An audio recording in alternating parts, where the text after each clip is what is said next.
Hello again, everyone. Well, we're moving forward, aren't we, on these little videos?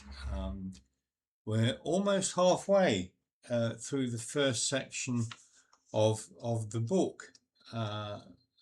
In the beginning, it's headed.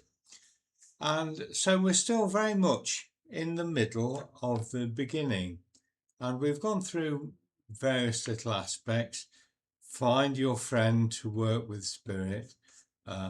Look at where you're going, set your intent, and prioritize your life towards where spirit can help you, what part it wants to play in your life. And I thought before I actually go on to the next tip, which is called Find Your Niche, I'd like to explain to you what this basis is for, where we're starting, what does it mean, what's the process that we're going through here with you all to move forward.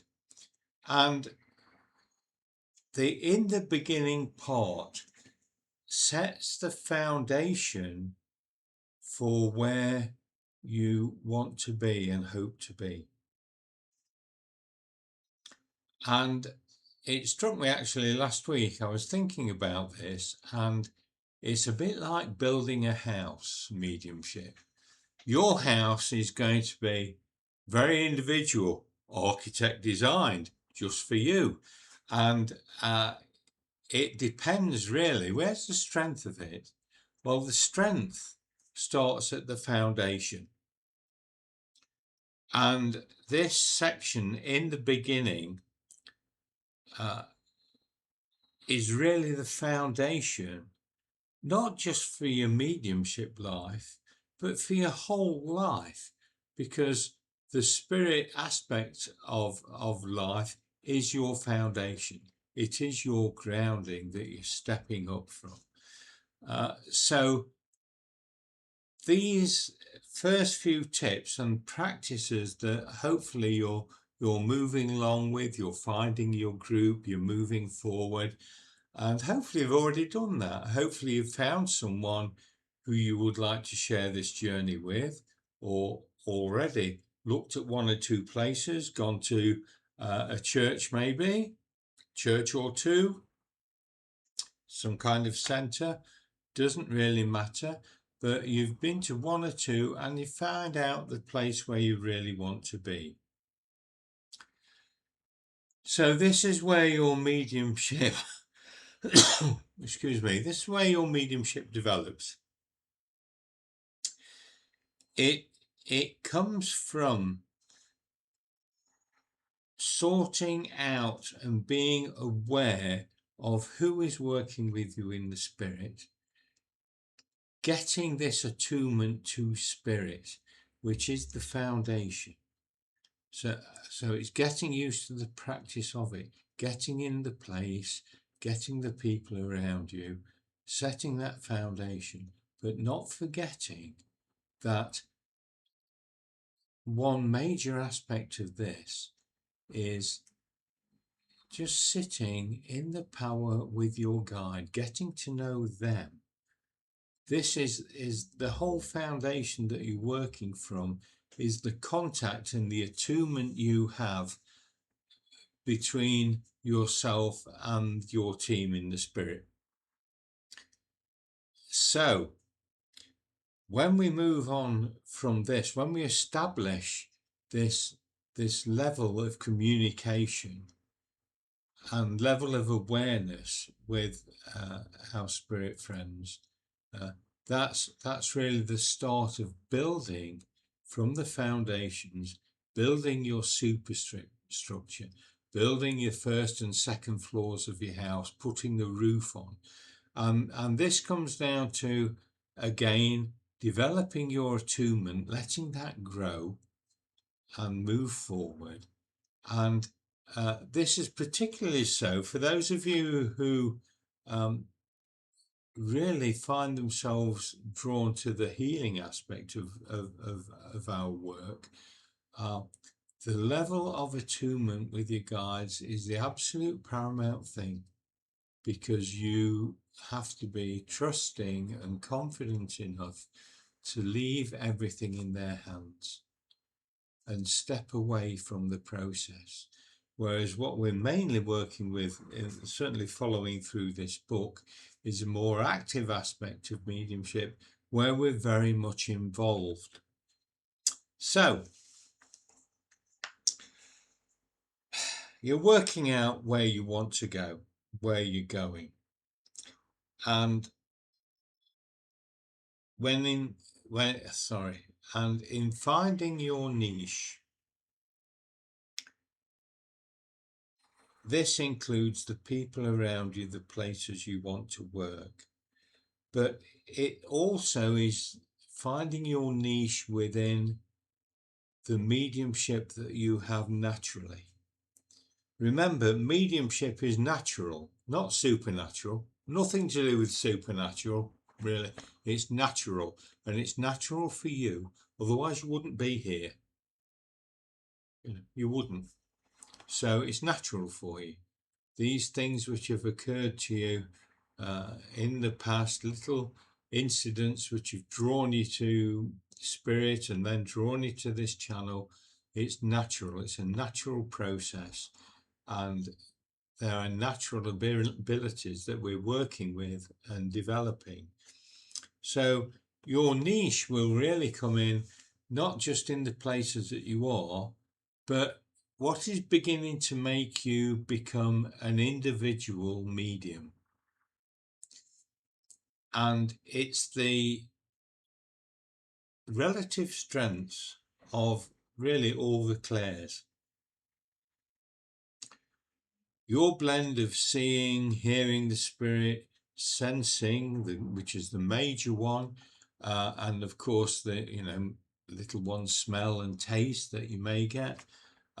They're all a part of it, and they're all of what your niche is, because your niche is you, your mediumship skills. It's your personal little niche within the whole realm of spirituality and spiritualism. You are an individual, and there's never been anybody quite like you. Never will be. And it's embracing this unique aspect of your mediumship that brings you into where we want to be, this little special place, which is ours. So you have a unique blend of your mediumship. Find out where you're best suited. And for those of you who think, well, I don't see spirit and I don't hear spirit, you're probably in an easier place to learn from, because your major aspect will be your sensitivity, your clairsentience, your feelings of emotion and character, maybe physical sensations too. And that's a very broad foundation to work from. Whereas those who are very dominant in their seeing can only describe the picture to start with. This grows, of course, but they have to work with a picture. You're working with feelings about everything, and you can, in fact, feel a picture. So that's what we're hoping to do there. So focus on what you are best suited to, you feel, and concentrate on either that element or those few elements of your work, and just practice whenever you can, which is why you really need to be in circles or working with groups to give you the most opportunity to practice. It's very important if you want to move forward and fulfill, let's say, fulfill your destiny. That sounds fantastic, doesn't it? Fulfilling our destiny. Let's go with that. So as you grow this way and you develop the special aspects which are you, in this little niche,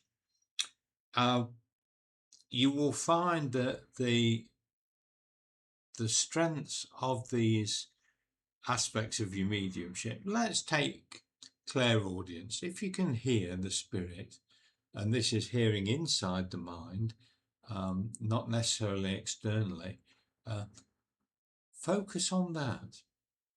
And then you will find that you can use phrases like, they are telling me, and I am hearing this. So clairaudience includes sounds, not just language. You might be hearing a tractor in a field or a combine harvester, and you know then that you're working with a farm or a farm environment. So a whole range of things like that with the clairaudience. If that's your strength, and that's unusual for that to be your main strength, which is why I chose it, but if that's your strength, focus on that and express that. Say, yes, they are telling me this, and as they are telling me this, I also know that they want to say about you and this memory link that you shared, etc., etc. So focus on your strength. It may well not be clairaudience, it might well be clairsentience, most likely, but it could be clairvoyance. And in actual fact, I came across one student lately where one of her most dominant traits was picking up smells, scents, perfumes, people. People have an individual smell. Your guides have an individual smell, but that's perhaps for very much later on. But I've let it go now, so it's the cat's out of the bag. But you can recognise your guide by their smell. Believe it or believe it not, doesn't matter at this point. So you become proficient in your way of working. And you'll find then that as you become proficient in this, that the other skills naturally come in with your experience, and as you're expressing these skills of your clairaudience, that as let's use this same analogy, as I'm hearing this combine harvester in the field, I'm then aware of a memory link, and there are 3 children sat on a fence observing this harvesting taking place, and that memory will come forward, and somebody in that memory will be your person who's linking with you in spirit. So maybe you get the picture of that as well, and feel the rapport between yourself and those people who were there and that situation. That one would most likely be a very happy situation. And they're always the best, aren't they, to bring through happy situations where we're bringing through happy memories. So focus on your strength first, your main strength. And as you work, others will build in, and this is the superstructure to your house. These are the walls and the roof to your house, where you are bringing yourself forward to become a very solid working medium, where you've developed, perhaps, let's say, your clairsentience has gone very strong, particularly on the emotion side or the physical condition side. Maybe you've worked on what we call time slices, the areas of life, the school life, the married life, the work life, the aspects of that, then the old age, and maybe the passing conditions, which is very often when our recipients in the congregation knew most about their contacts. Because, for example, if you have a grandfather, you probably didn't know them at all below the age of 50, certainly not cognizant and have memories of them. So your memories will be of the later aspects, and that's fine. So we're building this house, our mediumship house, and we're talking about the basic structure. Now, there are other things that come in to make really your mediumship house your home. And these are the things which are really quite individual to you. These are the lighting, the decorating, the gardening, the garden all around it, etc., etc. And these are things like your way of working, your particular stage presence, the way you express yourself. Colour, I mentioned decorating. Colour perhaps will come into your mediumship, and you like to express, or you get benefit from feeling into colours which occur to you. And this applies to perhaps clothing. If you get somebody through and you see them clairvoyantly and they always seem to be wearing bright colours reflecting a bright personality, mention that. So you have all aspects of that, and they're the things which really fill out your colours, and you may become known as the garden lady. Oh, that's the garden medium who always gives everything about the garden.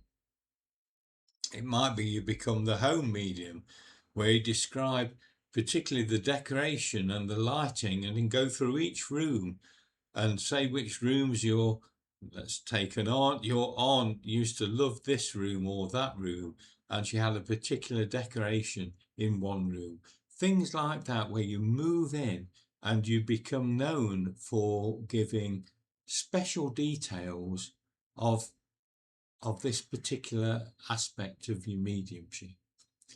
And that way you're developing into being a medium who themselves has a character and a persona, and embrace this and make it a good one and make it fun.